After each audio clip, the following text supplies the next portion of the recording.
Hi everyone, welcome to Hacking Heart. Thank you for supporting my stories. My grandmother looked at my parents with an expression I had never seen before. Not anger, not sadness, something colder, something final. She spoke 5 words that made both of them go completely white. The guitar was already hers. Then she turned to me and added something that changed everything I thought I knew about my family. And it was not worth $71,000, sweetheart. It was worth over $400,000. They did not just take your inheritance. They committed a felony. My father opened his mouth to speak. Nothing came out. My mother grabbed the kitchen counter like she might fall over. And I stood there in my grandmother's living room, realizing that the people who raised me were strangers. But I am getting ahead of myself. Let me start from the beginning. My name is Liliana Donaldson. I am 29 years old and I work as an archivist at a university library in Vermont. My job is to organize historical documents, preserve old manuscripts, and make sure that important things do not get lost or forgotten. The irony of that will become clear very soon. It was a Tuesday when my world fell apart, a completely ordinary Tuesday. I was eating lunch at my desk, a turkey sandwich, and an apple, cataloging some 19th century shipping records. My phone rang, and I saw my mother's name on the screen. I almost did not answer. We talked maybe once a month, and it was usually her telling me about my sister's children or complaining about her garden. But I picked up, and my mother, in that cheerful voice she uses when she is showing off, started telling me about my sister Priscilla's kitchen renovation. You would not believe how beautiful it looks, she said. Viking range, marble countertops, custom cabinets. Your father got a great price for that old guitar, $71,000. Can you believe it? Priscilla is absolutely thrilled. I felt the sandwich turn to cement in my stomach. What guitar? I asked, even though I already knew, even though my hands were already starting to shake. The one at Grandma's house, she said, like it was nothing. Like she was talking about an old lamp or a broken chair. Priscilla needed the kitchen done before Thanksgiving, and you know how contractors are. Your father handled everything. My mother has this remarkable ability to deliver devastating news in the same tone she would use to describe a casserole recipe. It is honestly impressive in the worst possible way. That guitar was not just an instrument. It was history. It was legacy. It was the only thing that ever made me feel like I mattered in my family. My grandmother, Vivian Aldridge, was a session musician in Nashville during the 1960s and 70s. She played on records that went gold and platinum. She sat in studios with legends. And one night, after a recording session that went until 3 in the morning, a producer handed her a guitar and said she had earned it. A 1959 Gibson Les Paul Standard in cherry sunburst finish, one of approximately 300 made that year. The kind of instrument that museums fight over, the kind of guitar that collectors would sell their houses to own. On my 18th birthday, my grandmother sat me down in her living room and told me that guitar was mine. Legally yours now, she said. I want you to have it. I was 18. I thought she meant someday, when she was gone, when I was older. I did not understand that she meant right then, that very day, that she had already signed papers making it official. The guitar stayed at her house because I lived in tiny apartments with roommates who left dishes in the sink and lost their keys constantly. It seemed safer there. I would visit and sometimes just sit with it, running my fingers over the case. I was saving it, going to learn to play someday. Turns out, someday came and went while I was busy organizing 18th century shipping manifests. Here is what you need to understand about my family. I have an older sister named Priscilla. She is 34, married to a man named Gerald, and has 2 children. She is what my mother calls the successful one. Priscilla's wedding was a lavish ceremony at a country club. My parents took out a loan to pay for it. My wedding was a backyard barbecue that my mother called intimate and meaningful, which is what you say when you do not want to spend money. Priscilla's children have college funds that my parents started the day they were born. When I was applying to universities, my mother told me that scholarships exist for a reason. I used to think I was the independent one, the daughter who did not need help. Now I understand I was just the one they did not feel like helping. When my mother finished bragging about Priscilla's kitchen, I asked her one question. Did Grandma agree to this? There was a pause, just a half-second hesitation. Your father handled the paperwork, she said. I am sure everything was fine. That hesitation told me everything. I told her I had to go. I hung up the phone. I left my sandwich sitting on my desk and walked out of the library without telling anyone. I got in my car and drove 45 minutes to my grandmother's house, hoping the whole way that this was some kind of misunderstanding. But I knew it was not. Somewhere deep in my chest, I already knew. When I pulled into her driveway, I sat in the car for a full minute, just breathing. My grandmother was 78 years old. She had trusted her son completely. And if I was right about what happened, I was about to break her heart. I walked up to her front door and knocked. She opened it with a smile that faded the moment she saw my face. "Sweetheart," she said, "what is wrong?" Everything I wanted to say. Everything is wrong. But instead, I just asked her one simple question. "Grandma, where is your guitar?" Before we continue, please hit that subscribe button and tell me in the comments where you are watching from and what time it is there. I read everything, and your support means the world to me.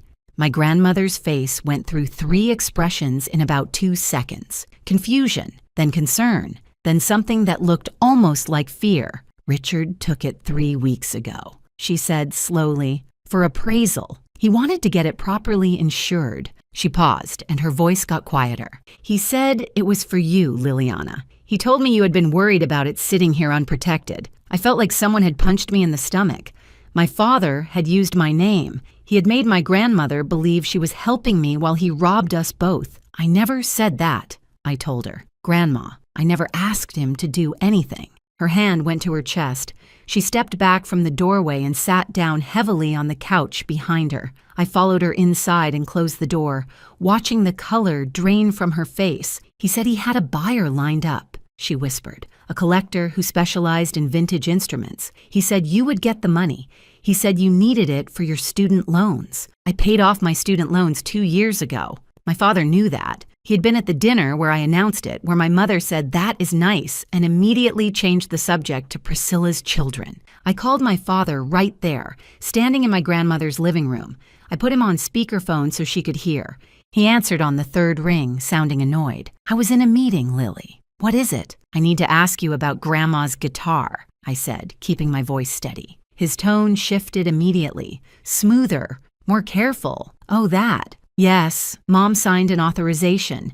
Everything was completely legitimate. The money went right into Priscilla's account for the kitchen, just like we discussed. Just like we discussed. I had never discussed anything with him. But that was not the part that made my grandmother's jaw drop. "You told me the money was for Liliana," she said, loud enough for him to hear. There was silence on the line. Then my father laughed. That awkward, forced laugh people use when they are caught in a lie. "Mom, you must have misremembered. We talked about this. You signed the papers." I looked at my grandmother. She was shaking her head slowly. "I never signed anything authorizing a sale," she said.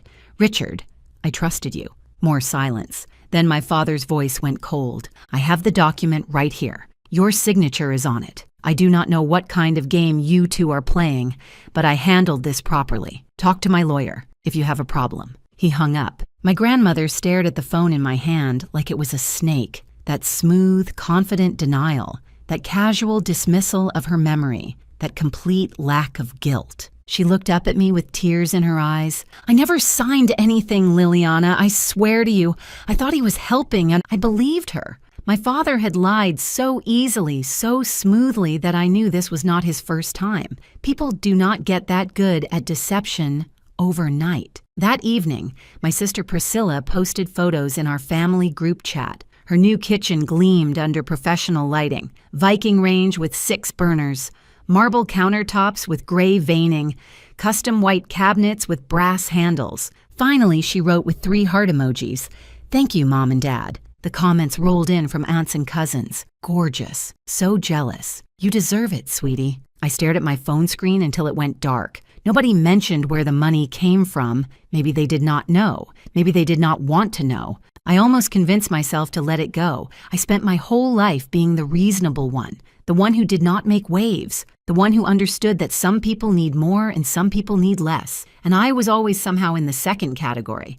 Maybe I was overreacting. Maybe Grandma really did sign something and forgot. She was 78 after all. Memory gets fuzzy. I had gotten so good at gaslighting myself that I almost did it again. But the next morning, I went back to my grandmother's house. She had not slept. I could see it in her face. She had been thinking all night. I keep going over it, she told me.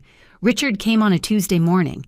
He had papers with him, but he said they were just for the appraiser. Technical descriptions, insurance forms. He pointed where to sign. I did not read them carefully because her voice broke. Because he is my son. I trusted him. She wiped her eyes with the back of her hand.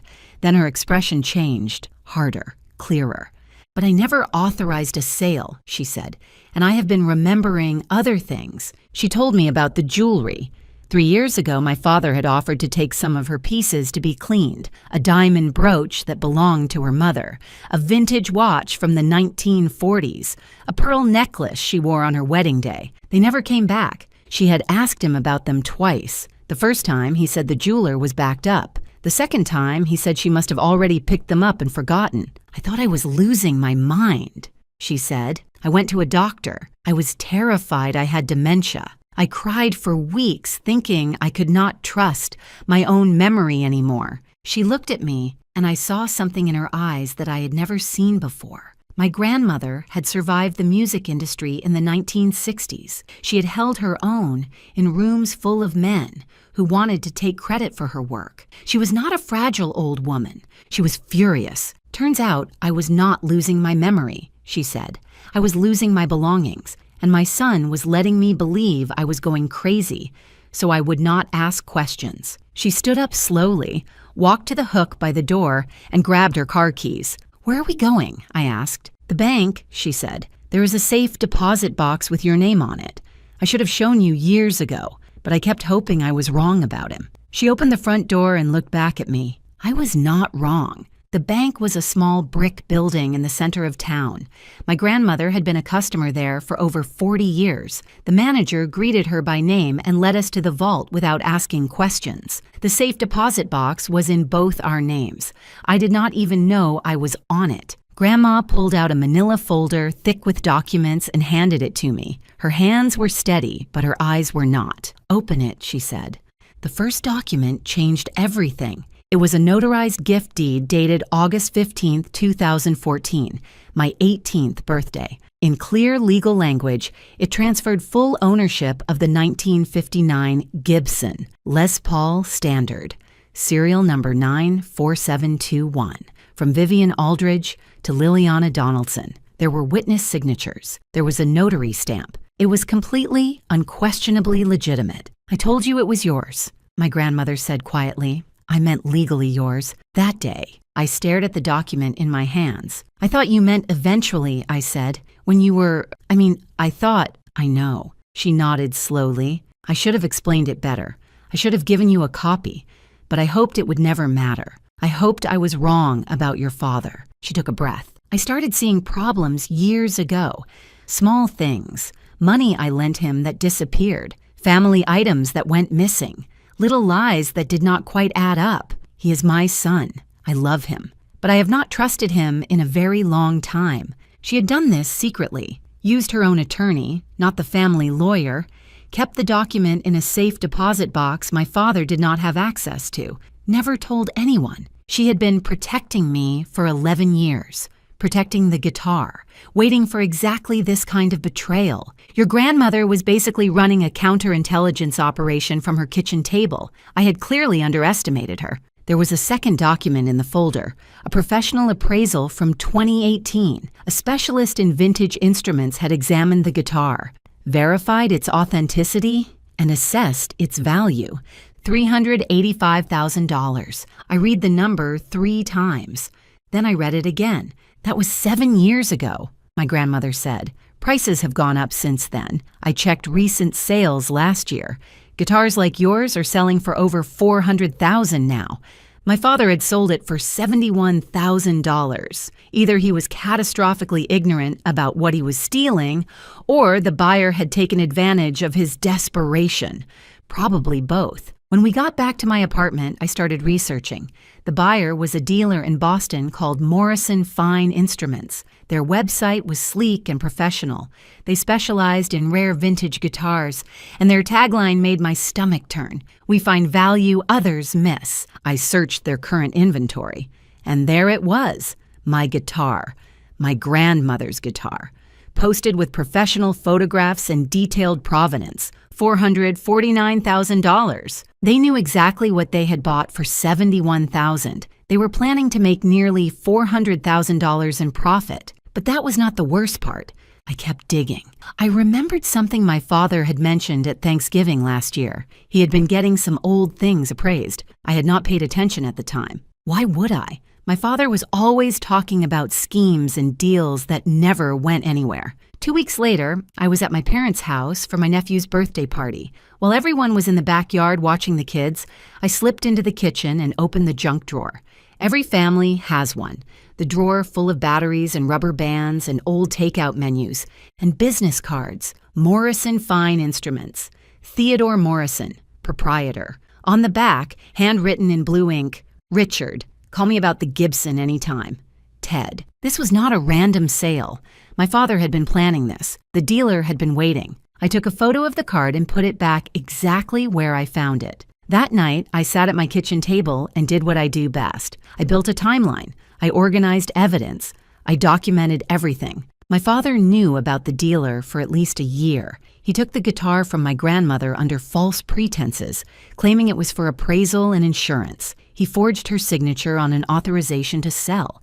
And he sold property that had legally belonged to me for 11 years. This was not a family disagreement. This was not a misunderstanding. This was theft. This was forgery. This was fraud. I called my grandmother and told her what I had found. There was a long silence on the phone. I could hear her breathing, processing, deciding.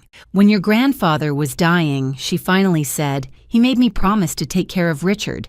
He worried our son was weak, easily tempted. I have spent 40 years keeping that promise, making excuses, cleaning up messes, telling myself it was not as bad as it looked." Her voice hardened. "But he stole from you, my granddaughter, using my name, making me think I was losing my mind. I am done protecting him." She gave me a phone number. Caroline Webb, she said.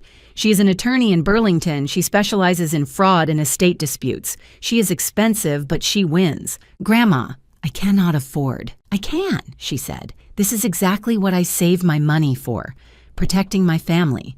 My real family." My grandmother had the kind of savings account that only happens when you live through the 1970s without developing expensive habits. All those years of saying no thank you to rock star parties had finally paid off. The next morning, I called Caroline Webb and made an appointment. The guitar was legally mine. The evidence was clear. And for the first time in my life, I was not going to be reasonable. I was going to get justice. Caroline Webb's office was on the 3rd floor of a brick building in downtown Burlington. No fancy reception area, no leather couches or abstract art. Just a woman in her late 50s behind a cluttered desk, reading glasses pushed up on her forehead, looking at me like she was trying to decide if I was worth her time. I handed her the folder, the gift deed, the appraisal, the photos of the business card, the timeline I had built. She read everything twice without saying a word. Then she looked up at me and smiled. It was not a warm smile. It was the smile of someone who enjoys winning. "This is one of the cleaner cases I have seen in years," she said. "Clear ownership transfer, documented forgery, provable damages, and a paper trail leading right to the buyer. Your father made this remarkably easy." She explained my options. There were 2 paths forward, and I could take both at the same time. The criminal path meant filing a police report, grand larceny, which in Vermont means theft of property over a certain value, forgery, which is a felony regardless of amount, potentially elder financial exploitation, since my father had manipulated my 78-year-old grandmother into signing documents under false pretenses. The civil path meant suing for return of my property and damages, the difference between what my father sold the guitar for and what it was actually worth, plus legal fees, plus compensation for emotional distress. Caroline leaned back in her chair. "I want you to understand something," she said. If we go forward with the criminal complaint, your father is facing prison time. Real prison, not probation, not community service. Years behind bars. She waited for me to react. I did not. I understand, I said. She nodded slowly. Good. Then let us talk about evidence. I spent the next 2 weeks doing what I do best, gathering documents, building a case. My archivist training had prepared me for exactly this moment, and I did not even know it. I obtained a copy of the forged authorization letter. My father, in his arrogance, had kept a copy in his filing cabinet at home. He was proud of his paperwork. He showed it to my mother, who mentioned it to my grandmother, who asked to see it. He handed it over without hesitation, never imagining she would photograph it and send it to me. Caroline brought in a forensic document examiner, a specialist who analyzes handwriting for court cases. He compared my grandmother's real signature, from her driver's license and bank documents to the signature on the authorization. The differences were obvious once you knew what to look for. Pressure patterns, letter formations, the way certain loops connected. The expert's conclusion was definitive. This signature was not written by Vivian Aldridge. We also obtained my grandmother's phone records. They showed calls from my father in the days before he took the guitar. Short calls, the kind where you confirm details and make sure someone will be home. And then there was the business card, the handwritten note from Theodore Morrison. Richard, call me about the Gibson anytime. Proof that this was not an impulsive decision. Proof that my father had been planning this for at least a year. But the investigation turned up something else. Something that made everything worse. Remember the jewelry my grandmother thought she had lost? The diamond brooch? The vintage watch? The pearl necklace? Caroline's investigator found records of similar items sold to an antique dealer in New Hampshire 3 years ago. The seller's name was Richard Donaldson. $35,000. Gone. And my grandmother had spent months believing she was developing dementia. When I told her, she did not cry. She just sat very still for a long time. He let me think I was losing my mind, she finally said, his own mother, so I would not ask questions. That was the moment I knew there would be no reconciliation, no family therapy, no path back to normal. My father had not just stolen from us. He had deliberately tortured his own mother to cover his tracks. I have $17,000 in my savings account.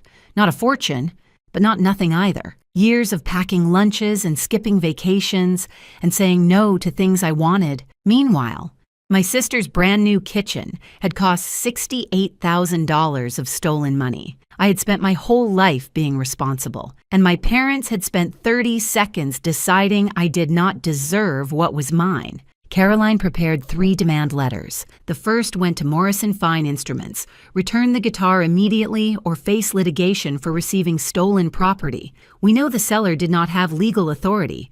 We have documentation. Your choice is to cooperate or be named in a lawsuit that will become public record. The second went to my father. $350,000 in damages, representing the difference between the sale price and the guitar's actual value. Respond within 10 days or face civil and criminal proceedings. The third went to both my parents jointly. Notice that all evidence has been compiled and will be submitted to law enforcement if no settlement is reached. No phone calls, no family meetings, no tearful confrontations. Just paper, just law. Just consequences. I watched the FedEx tracking like it was the most important document I had ever handled. I work with historical records. I have held letters from the Revolutionary War. I have processed Civil War correspondence and 19th century love letters. None of them made my hands shake like watching that delivery confirmation appear on my screen. Delivered. Signed for. All 3. Now I waited. For 2 days, my phone stayed silent.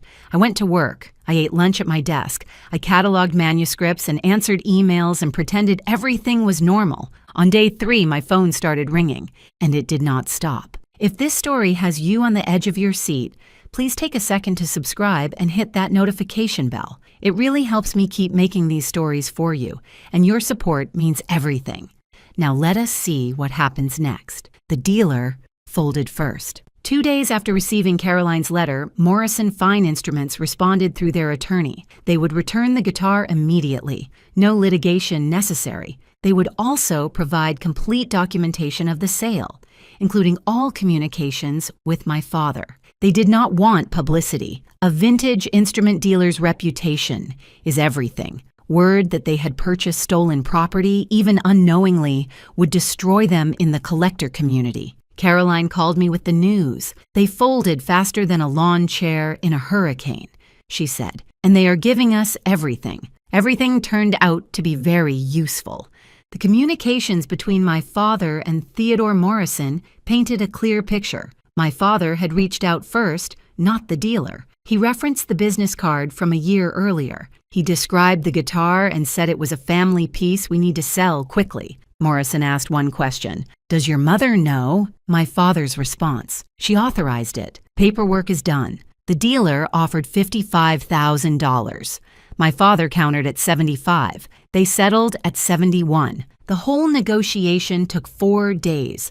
My father accepted a price that was less than 20% of the guitar's value because he wanted fast cash. Priscilla's contractor needed payment before starting the kitchen renovation. $68,000 for the kitchen. $3,000 that my father kept as what he probably called a handling fee, my grandmother's legacy, sold for a Viking range and some pocket money. On day 4, my father called me. First time we had spoken since that afternoon in my grandmother's living room.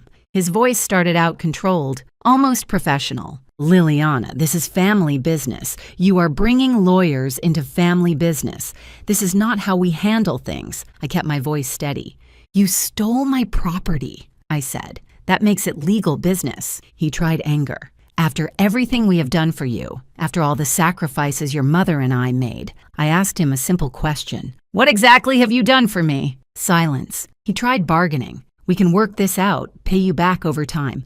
Just call off the lawyers and we can settle this like a family." "With what money? You do not have $400,000. More silence. Then he tried guilt, the weapon that had always worked before. "Your grandmother is 78 years old," he said. "Her heart cannot take this kind of stress. Is that what you want?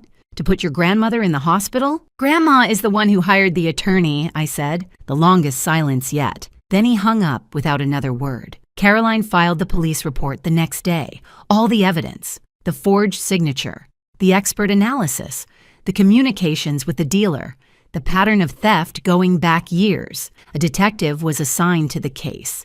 She requested an interview with my father. Not an arrest, not yet, just an interview.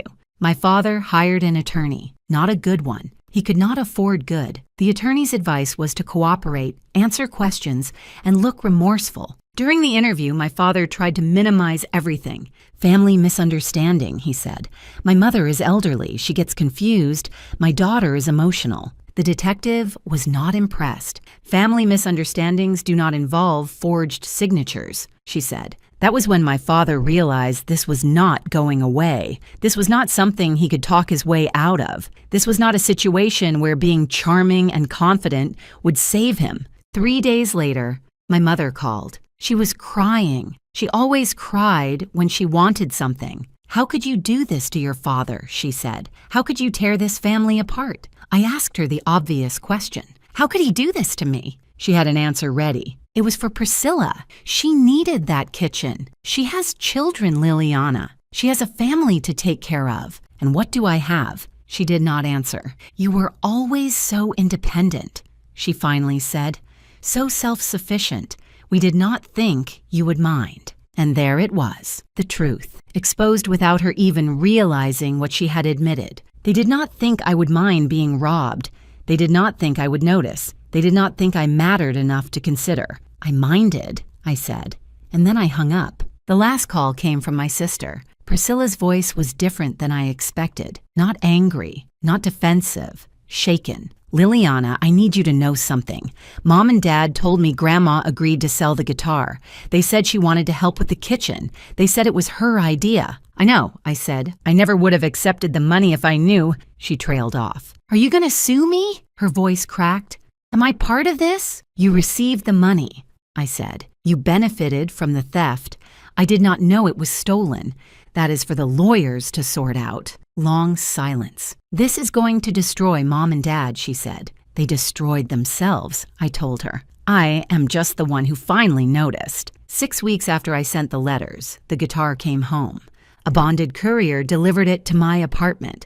Same case, same instrument, undamaged. I opened the case and looked at it for a long time. Cherry sunburst finish, worn in all the right places. 50-plus years of music history in lacquered wood and steel strings. It looked different now.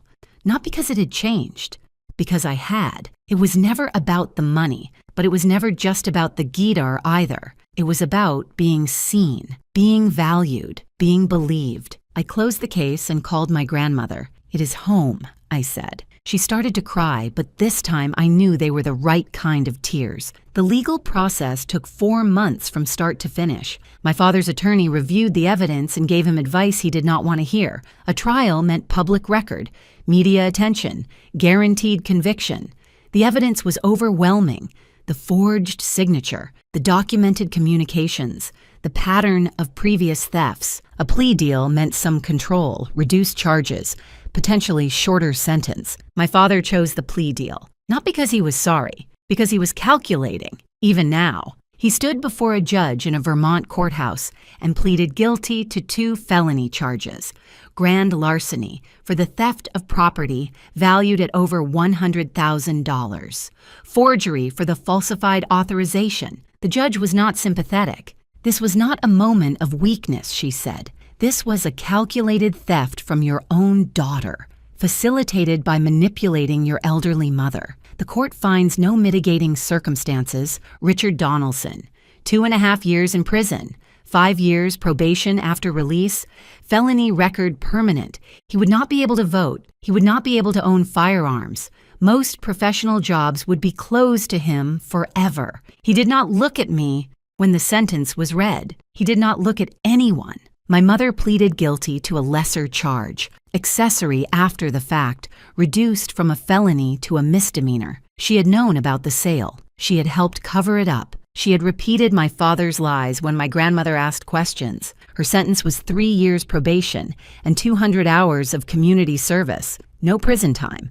But she was jointly liable for the financial restitution. The court ordered them to pay $350,000, the difference between what they sold my guitar for and what it was actually worth. They did not have $350,000.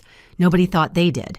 But they had assets. Their retirement accounts, $165,000 in a 401k they had been building for 30 years, seized. Their home equity, the house they had lived in for 25 years, now mortgaged to its maximum value, $180,000.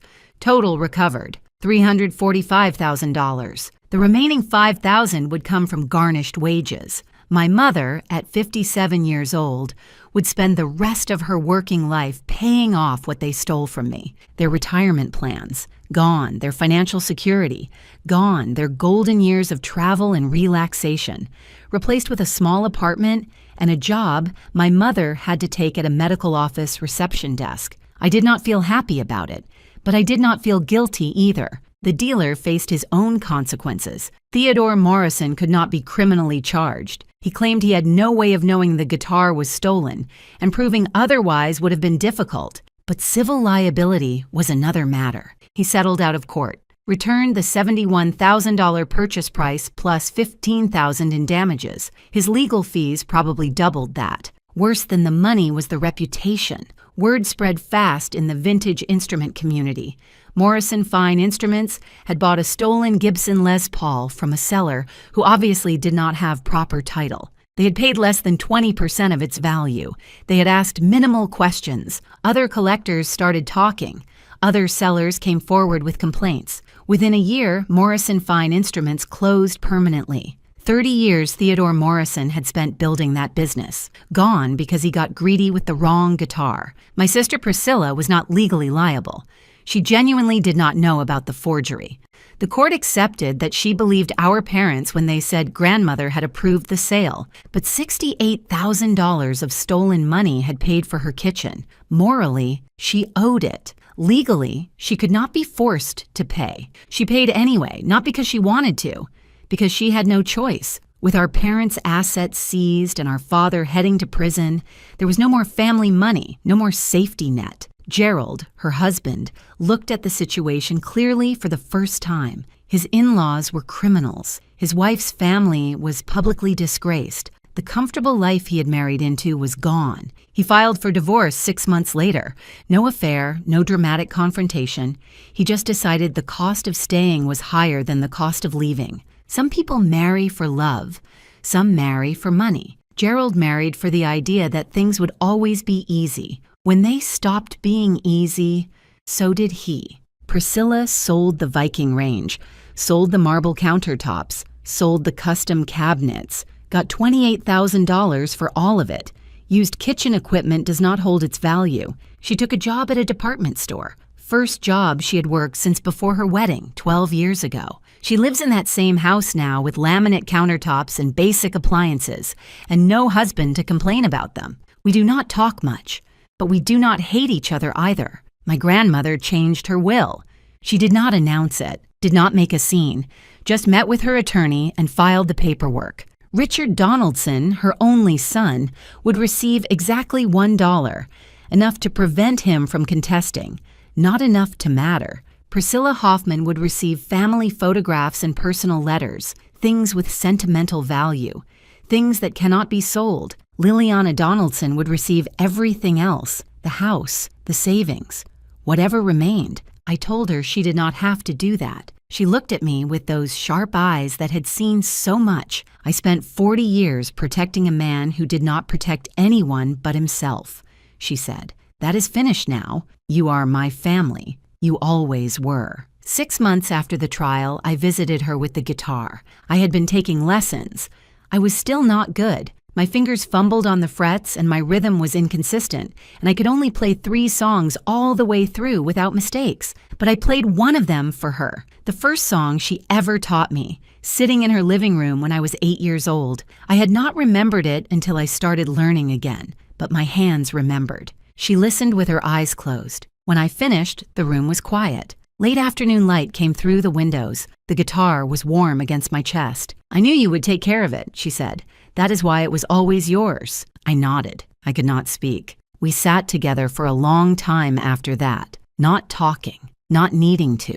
The guitar was worth $400,000, but that was never really the point. It was worth being believed. It was worth being chosen. It was worth knowing that someone saw me clearly and decided I mattered.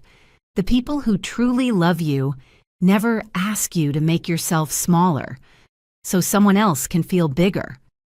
Thank you so much for watching. More of my most gripping stories are already on your screen. Click one now and do not miss the best part. I promise you will love it. See you in the next story.